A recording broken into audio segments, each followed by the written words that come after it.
Hello everyone, Mrs. Thompson here, your art teacher. And this week we are learning about lines and we are going to make a line bug.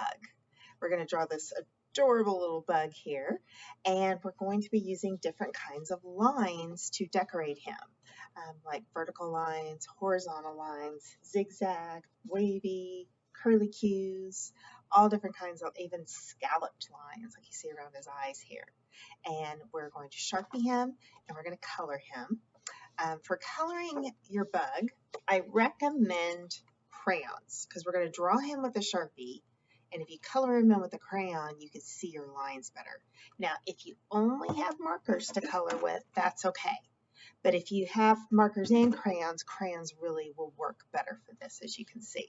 Okay, so let's get our paper and our crayons and a Sharpie if you have one, or pencil, and let's get started. Okay, now like I said before, you're going to need your paper. It's going to be going up and down. You may need a pencil, depending on your preference, a black Sharpie. If you don't have a black Sharpie, you can always use a regular black marker, or you could use a black crayon. And then we're going to need crayons to color with. Okay, so with that said, the reason I said you might need a pencil is because I'm going to go ahead and just draw mine with a Sharpie. But if that makes you feel uncomfortable, if you feel, oh, I don't know about that, I'm worried I might make a mistake, you can always draw with pencil first, you follow along with me, and then you'll just trace over with the Sharpie, okay? But if you feel like living on the edge and just going with it, you can, okay? Because remember, art never has to be perfect, okay? Now we're going to start out here at the top of our paper.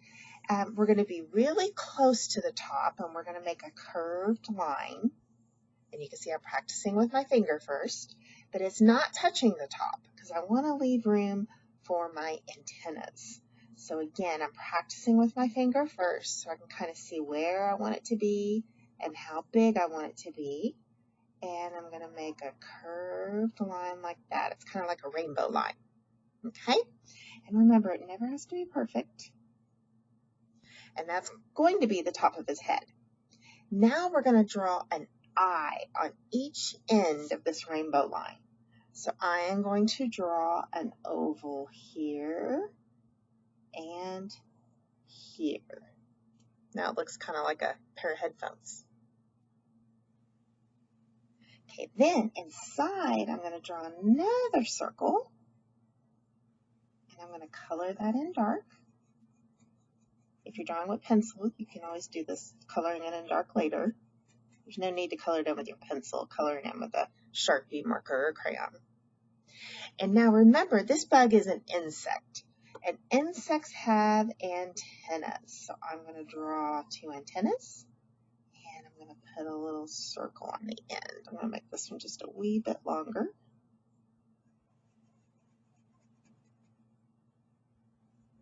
Kind of even them out. But again, don't obsess over making it perfect because you'll drive yourself crazy if you do that. All right, now I'm going to draw the bottom of his head, and it's going to be another curved line. All right. And then we're going to draw his thorax. The thorax is the little segment of the bug in between the abdomen and the head.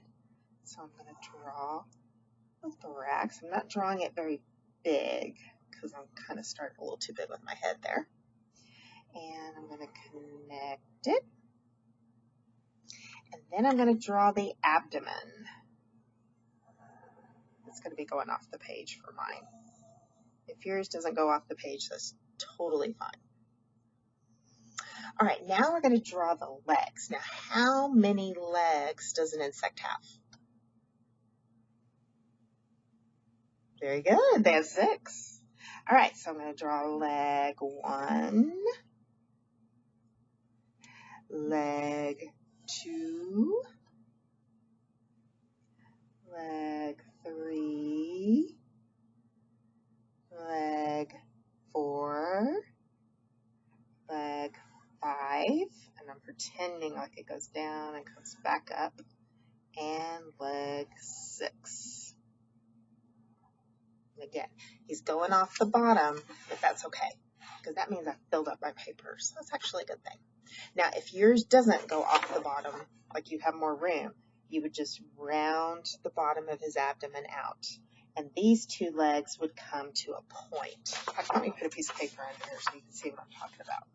So if yours fits on the paper a little better, the abdomen would come down like this at a curve, and the feet would come down to a point like this. Okay? So that's how the bottom would look if you have more room. But if you're like me and it's going off the edge, that's totally fine. Nothing to worry about. All right, now we're going to add some more lines to make him a little more interesting. Up here around the eyes, we're going to add scalloped lines. Scalloped lines are the ones that kind of go in and out. It looks almost like a flower or flower petals wrapping around his eyes. So go ahead and add that on yours. And then on the thorax, we're going to put some curved horizontal lines like that. They go side to side. Okay, and then on the abdomen, right down the middle from top to bottom, I am going to make a wavy line. That would be kind of like the wings if you had wings that could open up. And then on each side, I'm going to do a zigzag line. I like zigzag lines.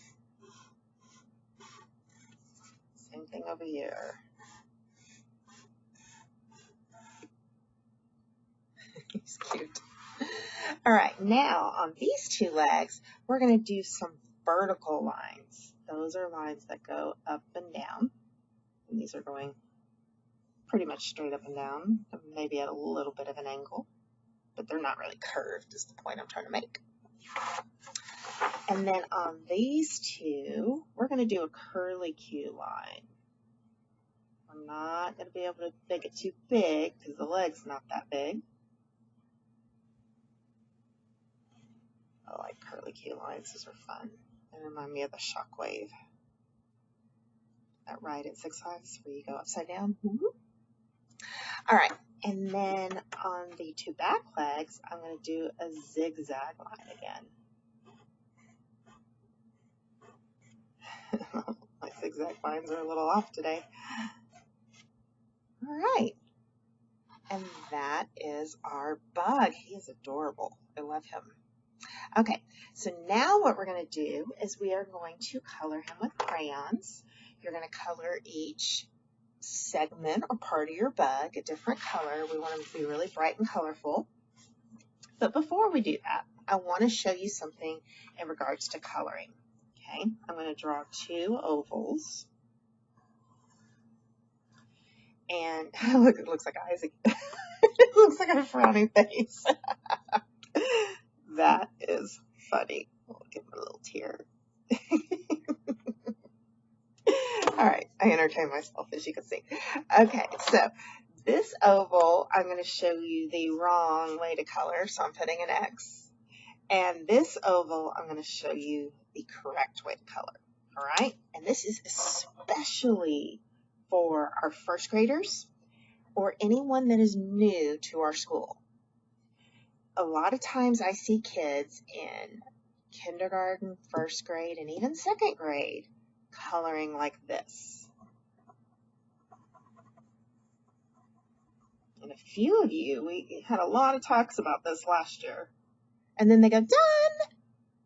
But is that really giving me your best work? Because after all, when you color, you're coloring to make it look nice, and you're coloring to make the white disappear. And did I make all the white disappear here? No. Instead, you want to choose a direction. For example, I just chose to go up and down. And I'm coloring neatly. I'm coloring in one direction. I'm trying to stay in the lines the best I can. And I'm covering up that white. So when I ask you to color something, this is what I'm asking for. Because it looks nicer, it looks neater, and I did a better job of filling up the space than I did here. Now, if you do this, especially when we get back to school, and if you're doing in-person learning, if you try to turn something in like this, I'm going to say, no, go back and fix it. And when I say go back and fix it, this is what I'm talking about. I'm telling you to go back and color on top of it.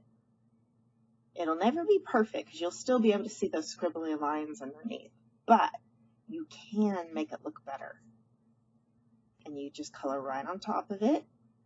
Try to color evenly.